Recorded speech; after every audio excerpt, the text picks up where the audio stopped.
Chapter 5 Diagon Alley. Harry awoke early the next morning. Although he could tell it was daylight, he kept his eyes shut tight. It was a dream, he told himself firmly. I dreamed a giant called Hagrid came to tell me I was going for a school for wizards. When I opened my eyes, I'll be at home in my cupboard. There was suddenly a loud tapping noise. And there's Aunt Petunia knocking on the door, Harry thought, his heart sinking. But he still didn't open his eyes. It had been such a good dream. Tap, tap, tap. "All right," Harry mumbled, "so I'm getting up." He sat up, and Hagrid's heavy coat fell off him. The hut was full of sunlight. The storm was over. Hagrid himself was asleep on the collapsed sofa, and there was an owl rapping its claw on the window, a newspaper held in its beak. Harry scrambled to his feet, so happy he felt as though a large balloon was swelling inside him. He went straight to the window and jerked it open. The owl swooped in and dropped the newspaper on top of Hagrid, who didn't wake up. The owl then fluttered onto the floor and began to attack Hagrid's coat. "Don't do that!" Harry tried to wave the owl out of the way, but it snapped its beak fiercely at him and carried on, savaging the coat. "Hagrid!" said Harry loudly. "There's an owl!" "Pay him!" Hagrid grunted into the sofa. "What?" "He wants paying for delivering the paper. Look in the pockets." Hagrid's coat seemed to be made of nothing but pockets. Bunches of keys, slug pellets, balls of string, peppermint humbugs, tea bags. Finally, Harry pulled out a handful of strange-looking coins. "Give him 5 nuts," said Hagrid sleepily. "Nuts?" "The little bronze ones." Harry counted out 5 little bronze coins, and the owl held out his legs so that Harry could put the money into a small leather pouch tied to it. Then he flew off through the open window. Hagrid yawned loudly, sat up and stretched. "Best be off, Harry. Lots to do today. Gotta get up to London and buy all your stuff for school." Harry was turning over the wizard coins and looking at them. He had just thought of something that made him feel as though the happy balloon inside him had got a puncture. Hagrid?" "Hmm?" said Hagrid, who was pulling on his huge boots. "I haven't got any money. And you heard Uncle Vernon last night. He won't pay for me to go and learn magic." "Don't worry about that," said Hagrid, standing up and scratching his head. "Do you think your parents didn't leave you anything?" "But if their house was destroyed—" "They didn't keep their gold in their house, boy. Nah, first stop for us is Gringotts. Wizard's Bank. Have a sausage. They're not bad cold. And I wouldn't say no to a bit of your birthday cake, neither." "Wizards have banks?" "Just the one. Gringotts. Run by goblins." Harry dropped the bit of sausage he was holding. "Goblins?" "Yeah, so you'd be mad to try and rob it. I'll tell you that. Never mess with goblins, Harry. Gringotts is the safest place in the world for anything you want to keep safe. Except maybe Hogwarts. As a matter of fact, I gotta visit Gringotts anyway. For Dumbledore. Hogwarts business." Hagrid drew himself up proudly. "He usually gets me to do important stuff for him. Fetching you, getting things from Gringotts. Knows he can trust me, see? Got everything? Come on, then." Harry followed Hagrid out onto the rock. The sky was quite clear now, and the sea gleamed in the sunlight. The boat Uncle Vernon had hired was still there, with a lot of water at the bottom after the storm. "How did you get here?" Harry asked, looking around for another boat. "Flew," said Hagrid. "Flew?" "Yeah, but we'll go back in this. Not supposed to use magic now I've got you." They settled down into the boat. Harry was still staring at Hagrid, trying to imagine him flying. "Seems a shame to row, though," said Hagrid, giving Harry another of his sideways looks. "If I was to, speed things up a bit, would you mind not mentioning it at Hogwarts?" "Of course not," said Harry, eager to see some more magic. Hagrid pulled out the pink umbrella again, tapped it twice on the side of the boat, and they sped off toward land.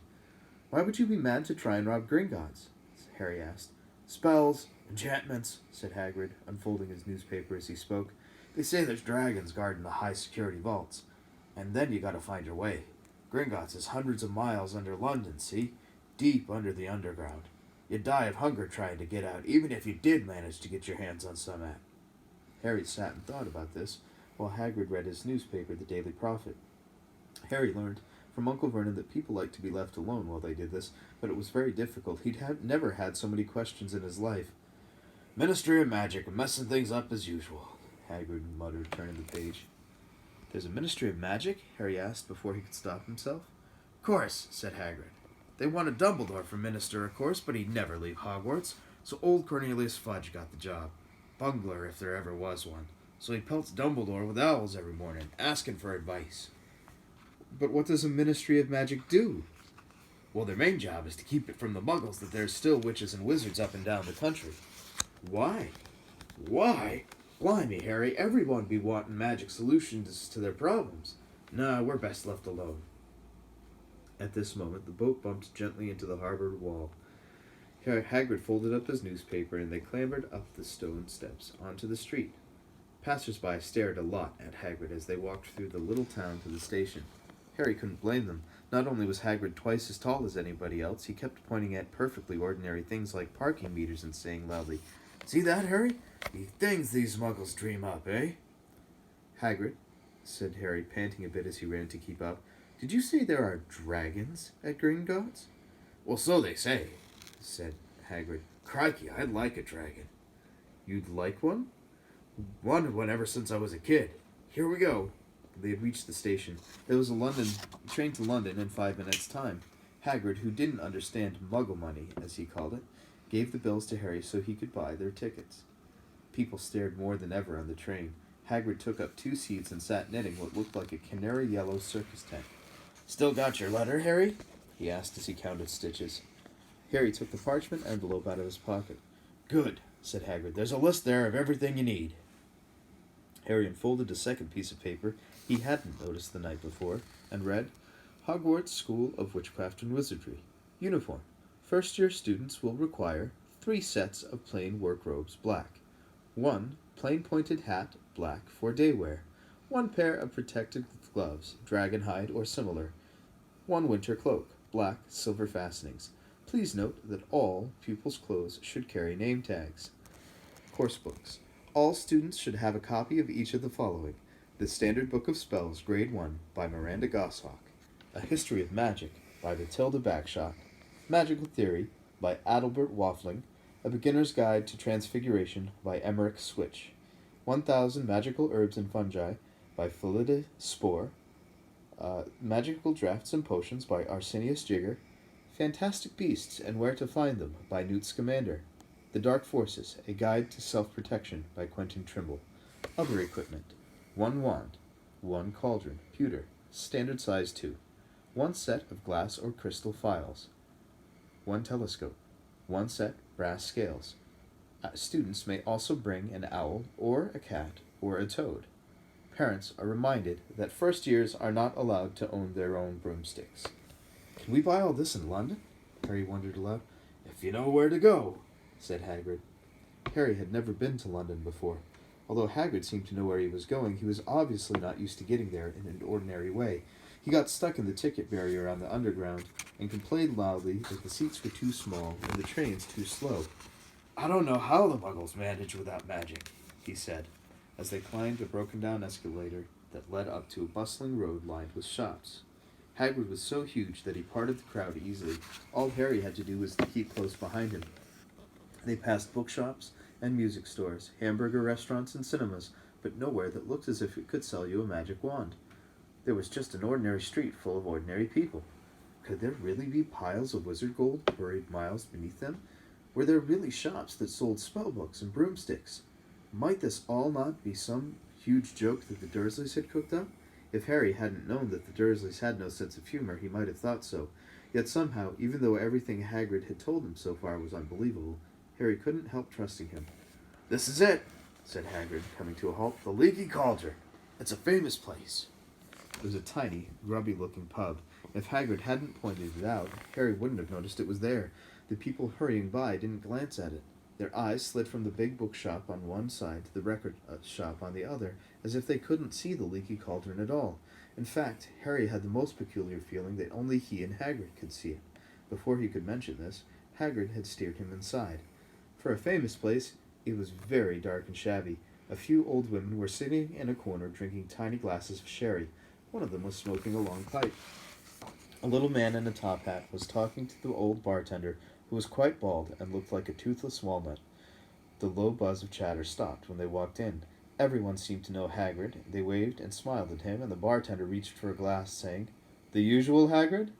"Can't, Tom. I'm on Hogwarts business," said Hagrid, clapping his great hand on Harry's shoulder making Harry's knees buckle. "Good Lord," said the bartender, peering at Harry. Can this be?" The leaky cauldron had suddenly gone completely still and silent. "Bless my soul," whispered the old bartender. "Harry Potter! What an honor!" He hurried out from behind the bar, rushed toward Harry, and seized his hand, tears in his eyes. "Welcome back, Mr. Potter, welcome back." Harry didn't know what to say. Everyone was looking at him. The old woman with a pipe, was puffing on it without realizing it had gone out. Hagrid was beaming. Then there was a great scraping of chairs, and the next moment Harry found himself shaking hands with everyone in the leaky cauldron. "Doris Crockford, Mr. Potter. Can't believe I'm meeting you at last." "So proud, Mr. Potter. I'm just so proud. Always wanted to shake our hand. I'm all of a flutter. Delighted, Mr. Potter. Just can't tell you. Diggle's the name. Daedalus Diggle." "I've seen you before," said Hagrid, as Daedalus Diggle's top hat fell off in his excitement. "You bowed to me once in the shop." "He remembers!" cried Daedalus Diggle, looking around at everyone. "Did you hear that? He remembers me!" Harry shook hands again and again. Doris Crockford kept coming back for more. A pale young man made his way forward very nervously. One of his eyes was twitching. "Professor Quirrell," said Hagrid. "Harry, Professor Quirrell will be one of your teachers at Hogwarts." "Potter," stammered Professor Quirrell, grasping Harry's hand. "Can't to tell you how pleased I am to meet you." "What sort of magic do you teach, Professor Quirrell?" "The defense against the dark arts," muttered Professor Quirrell, as though he'd rather not think about it. "Not that you'll need it, eh, Potter?" He laughed nervously. "You'll be getting all your equipment, I suppose. I've got to pick up a new book on vampires myself." He looked terrified at the very thought. But the others wouldn't let Professor Quirrell keep Harry all to himself. It took almost 10 minutes to get away from them all. At last, Hagrid managed to make himself heard over the babble. "Must get on. Lots to buy. Come on, Harry." Doris Crockford shook Harry's hand one last time, and Hagrid led them through the bar and out into a small walled courtyard, where there was nothing but a trash can and a few weeds. Hagrid grinned at Harry. "Told you, didn't I?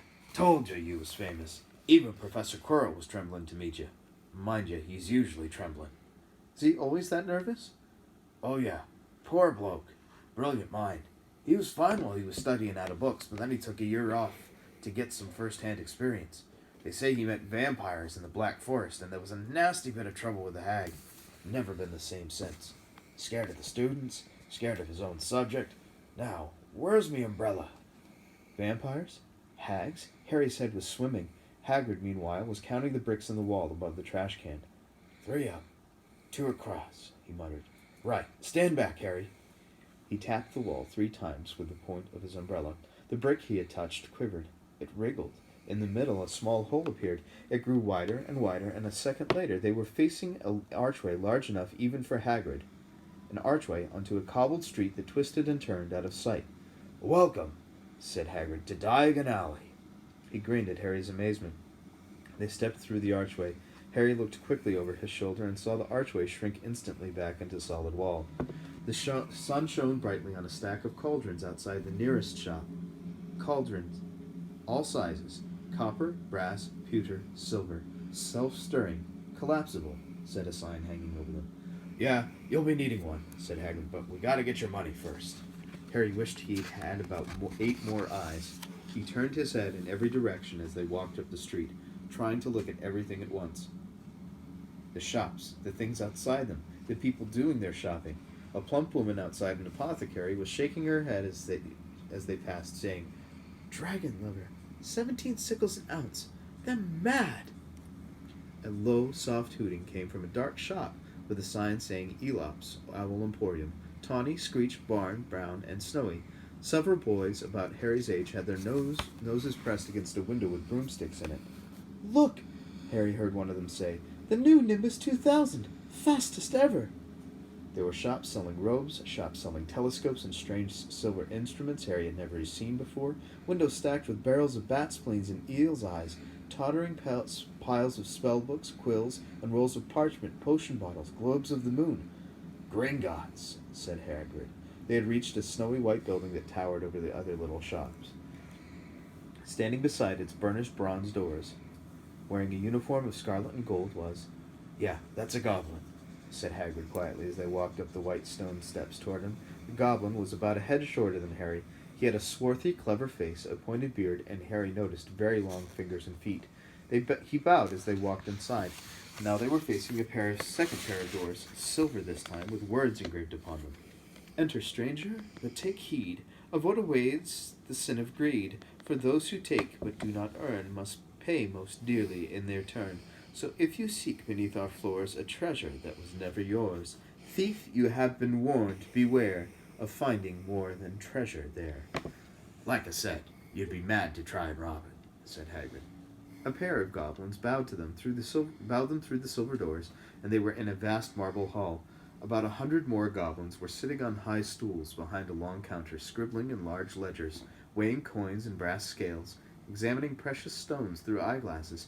There were too many doors to count leading off the hall, and yet more goblins were showing people in and out of these. Hagrid and Harry made for the counter. "Morning," said Hagrid to a free goblin. "We've come to take some money out of Mr. Harry Potter's safe." "You have his key, sir?" "Got it here somewhere," said Hagrid, and he started emptying his pockets onto the counter, scattering a handful of moldy dog biscuits over the goblin's book of numbers. The goblin wrinkled his nose. Harry watched the goblin on their right, weighing a pile of rubies as big as glowing coals. "Got it," said Hagrid at last, holding up a tiny golden key. The goblin looked at it closely. "That seems to be in order." "And I've also got a letter here from Professor Dumbledore," said Hagrid importantly, throwing out his chest. "It's about the you-know-what in Vault 713. The goblin read the letter carefully. "Very well," he said, handing it back to Hagrid. "I will have someone take you down to both vaults. Griphook!" Griphook was yet another goblin. Once Hagrid had crammed all the dog biscuits back inside his pockets, he and Harry followed Griphook toward one of the doors leading off the hall. "What's the you-know-what in Vault 713? Harry asked. "Can't tell you that," said Hagrid mysteriously. "Very secret. Hogwarts business. Dumbledore's trusted me. More than my job's worth to tell you that." Griphook held the door open for them. Harry, who had expected more marble, was surprised. They were in a narrow stone passageway lit with flaming torches. It sloped steeply downward, and there were little railway tracks on the floor. Griphook whistled, and a small cart came hurtling up the tracks toward them.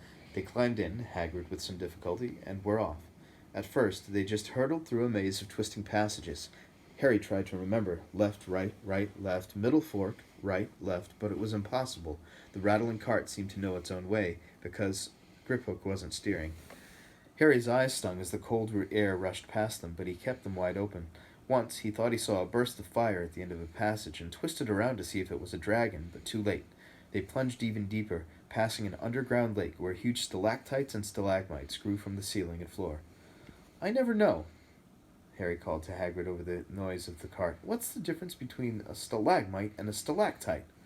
"Stalagmite's got an M in it," said Hagrid. "And don't ask me questions just now. I think I'm going to be sick." He did look very green, and when the cart stopped at last behind a small door in the passage wall, Hagrid got out and had to lean against the wall to stop his knees from trembling. Griphook unlocked the door. A lot of green smoke came billowing out, and as it cleared, Harry gasped. Inside were mounds of gold coins, columns of silver, heaps of little bronze nuts. "All yours," smiled Hagrid. "All Harry's. It was incredible. The Dursleys couldn't have known about this, or they'd have had it from him faster than blinking. How often had they complained how much Harry cost them to keep? And all the time there had been a small fortune belonging to him, buried deep under London." Hagrid helped Harry pile some of it into a bag. "The gold ones are galleons," he explained. 17 silver sickles to a galleon, and 29 nuts to a sickle. It's easy enough. Right, that should be enough for a couple of terms. We'll keep the rest safe for you." He turned to Griphook. "Vault 713 now, please. And can we go more slowly?" "One speed only," said Griphook. They were going even deeper now and gathering speed. The air became colder and colder as they hurtled round tight corners. They went rattling over an underground ravine, and Harry leaned over the side to try and see what was down at the dark bottom, but Hagrid groaned and pulled him back by the scruff of his neck. Vault 713 had no keyhole. "Stand back," said Griphook importantly. He stroked the door gently with one of his long fingers, and it simply melted away. If anyone but a Gringotts goblin tried that, they'd be sucked through the door and trapped in there, said Griphook. How often do you check to see if anyone's inside? Harry asked. About once every 10 years, said Griphook with a rather nasty grin. Something really extraordinary had to be inside this top security vault, Harry was sure, and as he leaned forward eagerly expecting to see fabulous jewels at the very least. But at first he thought it was empty. Then he noticed a grubby little package wrapped up in brown paper lying on the floor. Hagrid picked it up and tucked it deep inside his coat. Harry longed to know what it was, but knew better than to ask. Come on, back in this infernal cart, and don't talk to me on the way back. It's best if I keep me mouth shut, said Hagrid. One wild cart ride later, they stood blinking in the sunlight outside Gringotts. Harry didn't know where to run first, now that he had a bag full of money. He didn't have to know how many galleons there were to a pound to know that he was holding more money than he'd had in his whole life, more money than even Dudley had ever had. Might as well get your uniform, said Hagrid, nodding toward Madame Malkin's robes for all occasions. Listen, Harry, would you mind if I slipped off for a pick-me-up in the Leaky Cauldron? I hate them Gringotts carts. He did still look a bit sick, so Harry entered Madame Malkin's shop alone, feeling nervous. Madame Malkin was a squat, smiling witch dressed all in mauve. Hogwarts, dear, She said when Harry started to speak. Got the lot here. Another young man behind being fitted up just now, in fact. There was, in the back of the shop, a boy with a pale, pointed face was standing on a footstool while a second witch pinned up his long black robes. Madame Malkin stood Harry on a stool next to him, slipped a long robe over his head, and began to pin it to the right length. Hello, said the boy. Hogwarts, too? Yes, said Harry. My father's next door, buying my books, and mother's up the street looking at wands, said the boy. He had a bored, drawling voice. Then I'm going to drag them off to look at racing brooms. I don't see why first years can't have their own. I think I'll bully father into getting me one, and I'll smuggle it in somehow. Harry was strongly reminded of Dudley. Have you got your own broom? The boy went on. No, said Harry. Play Quidditch at all? No, said Harry, again, wondering what on earth Quidditch could be. I do. Father says it's a crime if I'm not picked to play for my house, and I must say, I agree. Know what house you'll be in yet? No, said Harry, feeling more stupid by the moment. Well, no one really knows until they get there, do they? But I know I'll be in Slytherin. All our family have been. Imagine being in Hufflepuff. I think I'd leave, wouldn't you? Said Harry, wishing he could say something a bit more interesting. I say, look at that man, said the boy suddenly, nodding toward the front window. Hagrid was standing there, grinning at Harry and pointing at 2 large ice creams to show he couldn't come in. That's Hagrid, said Harry, pleased to know something the boy didn't. He works at Hogwarts. Oh, said the boy, I've heard of him. He's a sort of servant, isn't he? He's the gamekeeper, said Harry. He was liking the boy less and less every second. Yes, exactly. I heard he's sort of a savage. Lives in a hut on the school grounds, and every now and then he gets drunk, tries to do magic, and ends up setting fire to his bed. I think he's brilliant, said Harry coldly. Do you? Said the boy with a slight sneer. Why is he with you? Where are your parents? They're dead, said Harry shortly. He didn't feel much like going into the matter with this boy. Oh, sorry, said the other, not sounding sorry at all. But they were our kind, weren't they? They were a witch and a wizard, if that's what you mean. I really don't think they should let the other sort in, do you? They're just not the same. They've never been brought up to know our ways. Some of them have never even heard of Hogwarts until they get the letter, I imagine. I think they should keep it in the old wizarding families. What's your surname, anyway?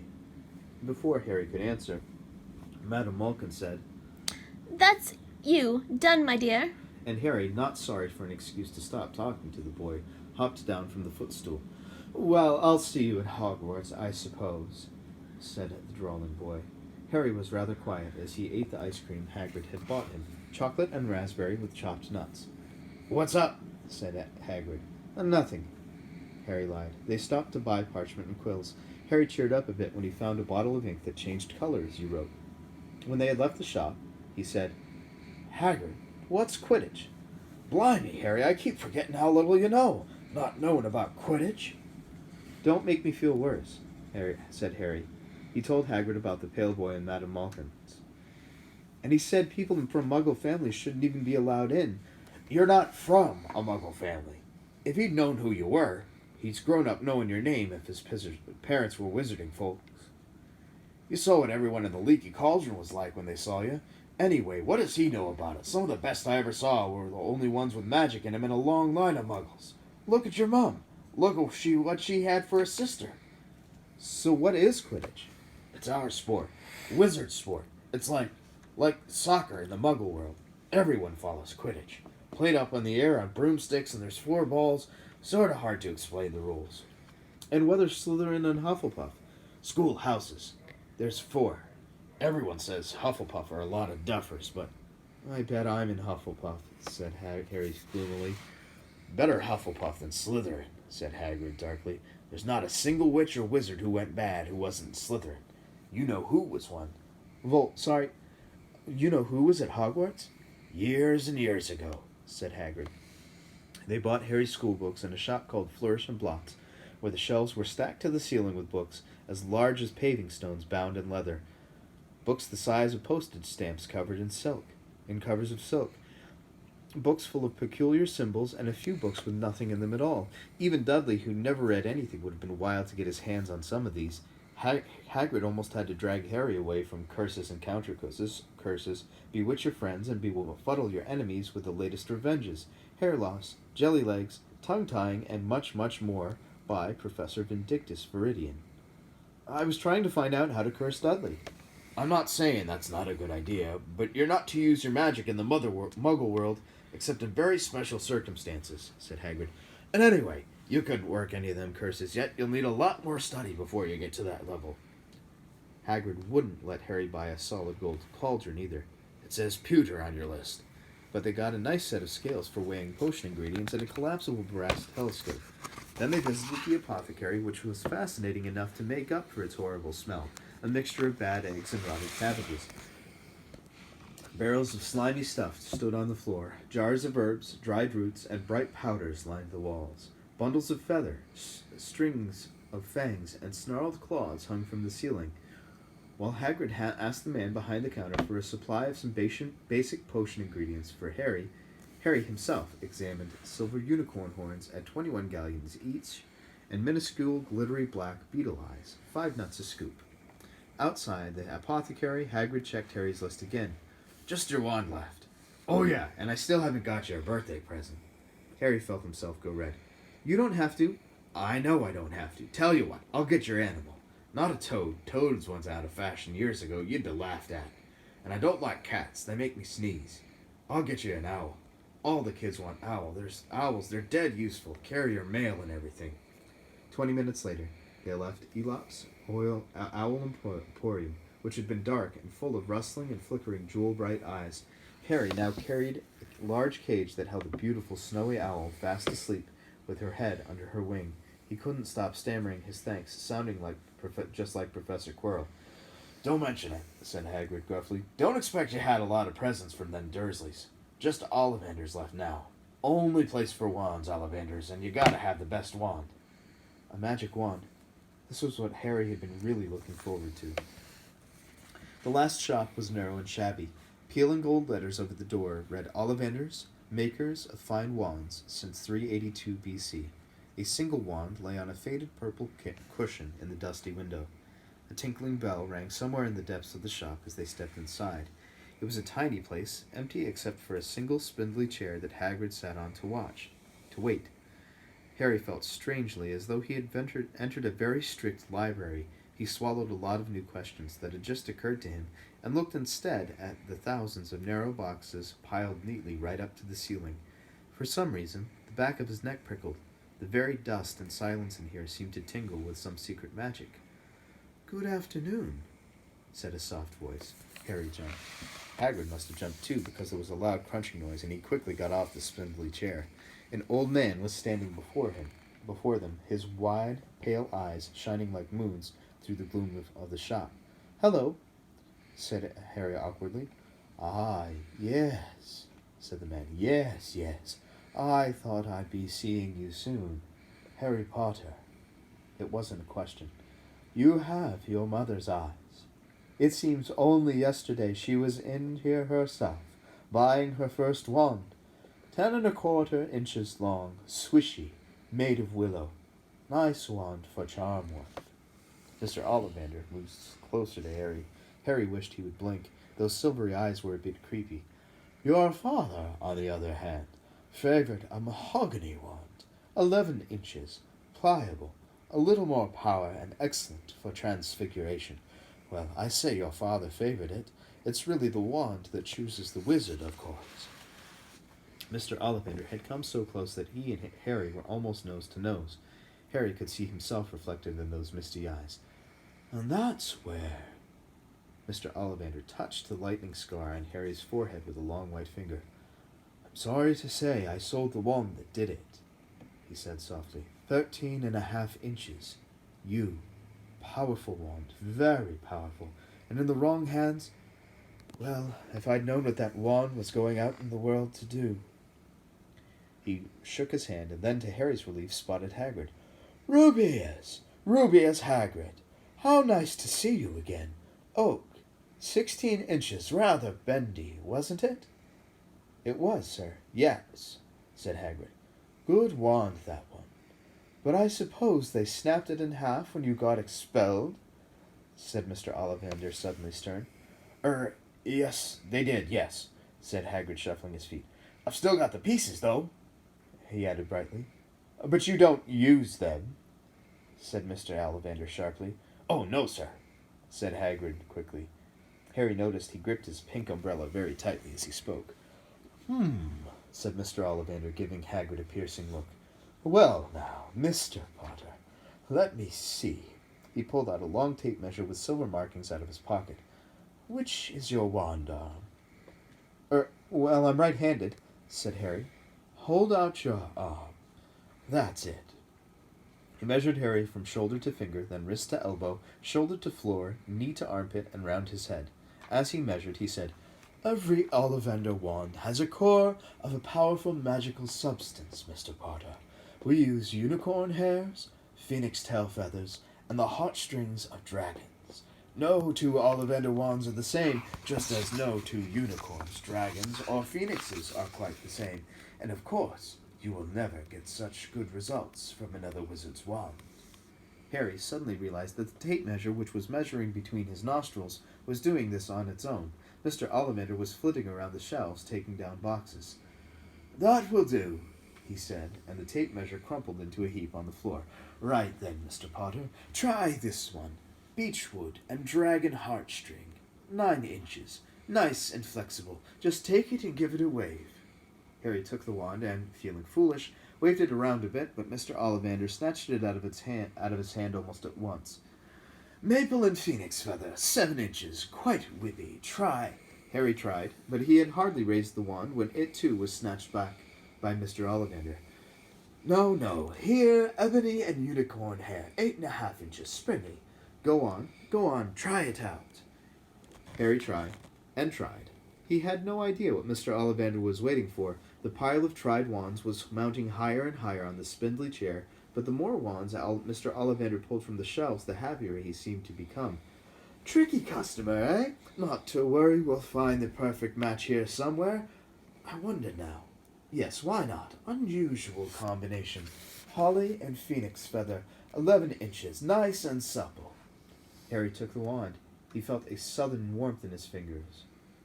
He raised the wand above his head, brought it swishing down through the dusty air, and a stream of red and gold sparks shot from the end like a firework, throwing dancing spots of light onto the walls. Hagrid whooped and clapped, and Mr. Ollivander cried, "Oh, bravo! Yes, indeed! Oh, very good! Well! How curious! How very curious!" He put Harry's wand back into its box and wrapped it in brown paper, still muttering, Curious. I'm sorry, said Harry, but what's curious? Mr. Ollivander fixed Harry with his pale stare. I remember every wand I've ever sold, Mr. Potter, every single wand. It just so happens that the phoenix whose tail feather is in your wand gave another feather, just one other. It is very curious indeed why you should be destined for this wand when its brother gave you that scar. Harry swallowed. Yes, 13.5 inches. You. Curious indeed how these things happen. The wand chooses the wizard, remember. I think we must expect great things from you, Mr. Potter. After all, he who must not be named did great things. Terrible, yes, but great. Harry shivered. He wasn't sure he liked Mr. Ollivander too much. He paid 7 gold galleons for his wand, and Mr. Ollivander bowed them from his shop. The late afternoon sun hung low in the sky as Harry and Hagrid made their way back to Diagon Alley, back through the wall, back through the leaky cauldron now empty. Harry didn't speak at all as they walked down the road. He didn't even notice how much people were gawking at them on the underground, laden as they were with all their funny-shaped packages, with the snowy owl asleep in its cage on Harry's lap. Up another escalator, out into Paddington Station, Harry only realized where they were when Hagrid tapped him on the shoulder. Got time for a bite to eat before your train leaves, he said. He bought Harry a hamburger, and they sat down on plastic seats to eat them. Harry kept looking around. Everything looked so strange somehow. You all right, Harry? You're very quiet, said Hagrid. Harry wasn't sure he could explain. He had just had the best birthday of his life, and yet he chewed his hamburger trying to find the words. Everyone thinks I'm special, he said at last. All those people in the leaky cauldron, Professor Quirrell, Mr. Ollivander, but I don't know anything about magic at all. How can they expect great things? I'm famous, and I can't even remember what I'm famous for. I don't know what happened when the night my parents died. Hagrid leaned across the table. Behind the wild beard and eyebrows he wore a very kind smile. Don't you worry, Harry. You'll learn fast enough. Everyone starts at the beginning at Hogwarts. You'll be just fine. Just be yourself. I know it's hard. You've been singled out, and that's always hard. But you'll have a great time at Hogwarts. I did. Still do, as a matter of fact. Hagrid helped Harry on the train that would take him back to the Dursleys, and then handed him an envelope. Your ticket for Hogwarts, he said. 1st of September, King's Cross. It's all on your ticket. Any problems with the Dursleys? Send me a letter with your owl. She'll know where to find me. See you soon, Harry. The train pulled out of the station. Harry wanted to watch Hagrid until he was out of sight. He rose in his seat and pressed his nose against the window, but he blinked, and Hagrid had gone.